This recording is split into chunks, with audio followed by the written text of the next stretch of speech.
नमस्कार दोस्तों mobile number पे कुछ बात करने आया हूँ आप लोगों से। समझ में नहीं आ रहा है कि सरकार करना क्या चाहती है।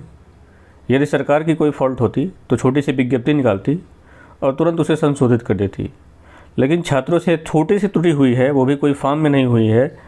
अगर वैसे मोबाइल नंबर को लेके हो गई है तो मुझे समझ में नहीं आ रहा है कि इनको समस्या क्या कहाँ आ रही है। और साइट पे थोड़ा सा अपडेट करने में इनको पता नहीं कितनी दिक्कत आ रही है, जबकि ये बहुत माइन्यूट प्रॉब्लम है। एक छोटा सा कॉलम आप दे दीजिए कि आप रजिस्ट्रेशन नंबर वगैरह डाल के आप चेंज कर लीजिए, लेकिन इनको कोई समझ में नहीं आ रहा है। ये कुल मिला के मुझे इनका कुछ समझ में नहीं आ रहा है, करना क्या चाह रहे हैं ये लोग। आइए देख लेते हैं पहले कि अखबार में क्या निकला है आज। आवेदन को 3 दिन बचे, मोबाइल नंबर पर भी निर्णय नहीं लिया गया है। परिषदीय प्राथमिक स्कूलों में 69,000 सहायक अध्यापकों की भर्ती में मोबाइल नंबर बदलने से सैकड़ों अभ्यर्थी ऑनलाइन आवेदन नहीं कर पा रहे हैं।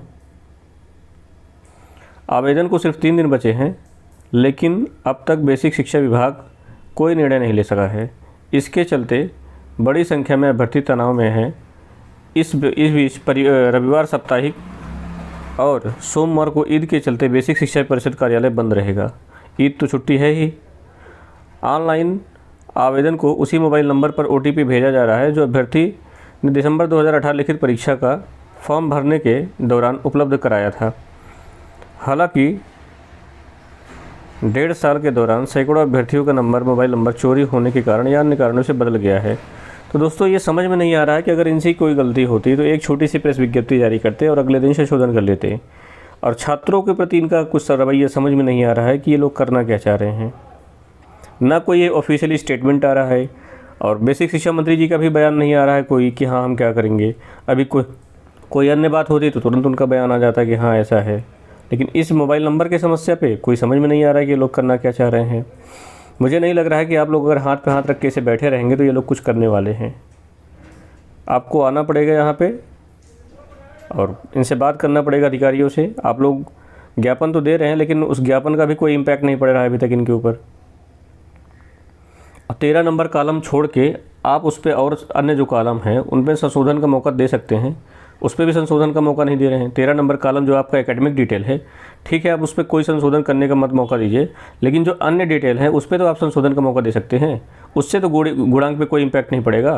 अगर गुणांक पे कोई असर नहीं पड़ रहा है तो कम से कम आपको दूसरे पे मौका देना चाहिए, लेकिन नहीं, वो तो स्टूडेंट की गलती है, वो अपना भुगते।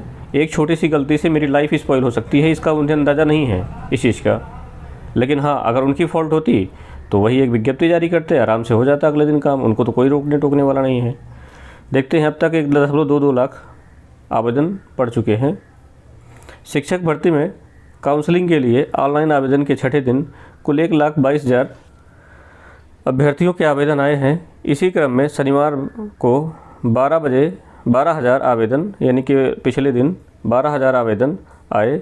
अब परीक्षा में सफल 1,46,000 अभ्यर्थियों में से मात्र 24,000 ही बचे हैं जिनके आवेदन आने हैं।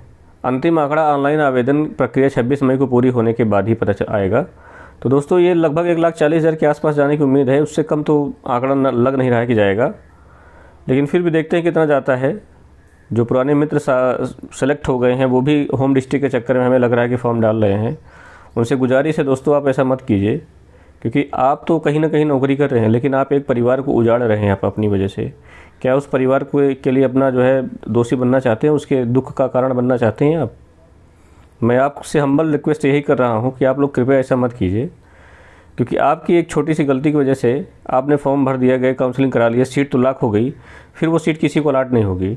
और अभी इसमें जो है सुप्रीम कोर्ट का फैसला आना अनिवार्य है। अभी सुप्रीम कोर्ट से क्या डिसीजन आता है वो तो सुप्रीम कोर्ट जाने। तो अभी ये वैकेंसी फंसी भी है। आप लोगों से विनम्र निवेदन है कि कृपया इस वैकेंसी में आवेदन ना करें। अगर अभी तक आपने नहीं किया है तो ना करें। होम डिस्ट्रिक्ट मिलना थोड़ा सा मुश्किल है, और जो बैकडोर एंट्री है वो तो उसके बारे में तो बोलना ही बेकार है। इतने वायरल हो रहे हैं मार्कशीट वगैरह, आप देख रहे हैं आप लोग। तो उस पर आप लोग यही करिए ना कि कह दीजिए हम सबका जो है OMR आप लाइव कीजिए, अब फिर देख लिया जाएगा कि हाँ कौन कितना भरा है। एग्ज़ाम सेंटर से तो संभव नहीं है कि इतना आ पाए 145 से 146। बाकी कहाँ से आया है वो जैसे ही OMR लाइव आएगा वैसे ही पता चल जाएगा, क्योंकि OMR पे आपका ओरिजिनल डेटा दिखाएगा कि आपने कितने क्वेश्चन अटेम्प्ट किए हैं, कितने अटेम्प्ट किए हैं ये देखने के बाद पता चल जाएगा वहाँ पे कि हाँ बंदा कितना ले आ रहा है, क्या ये सही है या किसी और तरीके से लिया नंबर ले आया हुआ है। क्योंकि किसी का 82 नंबर आ रहा है टेट में तो समझ में नहीं आ रहा 13 विषयों में आपका 142 नंबर कैसे आ सकता है। अगर आ रहा है तो उसकी स्ट्रेटजी थोड़ा बताइए सब और स्टूडेंट को, जो और भी बंदे हैं, बच्चे हैं जो भी यंग हैं। आप तो ठीक है 42 साल 45 साल की उम्र में 142 ले आ रहे हैं, वो भी टेट में जो है आपके 82 नंबर है, 85 नंबर है, इस तरह से हैं। तो थोड़ा जो अभी यंग स्टूडेंट हैं उनको भी अपनी स्ट्रेटजी फॉलो कीजिए, हो सकता है उनका भी चयन हो जाए किसी अन्य एग्ज़ाम में। इसमें तो मुश्किल लग रहा है आप लोगों की वजह से, तो कम से कम आगे उनको मौका मिले।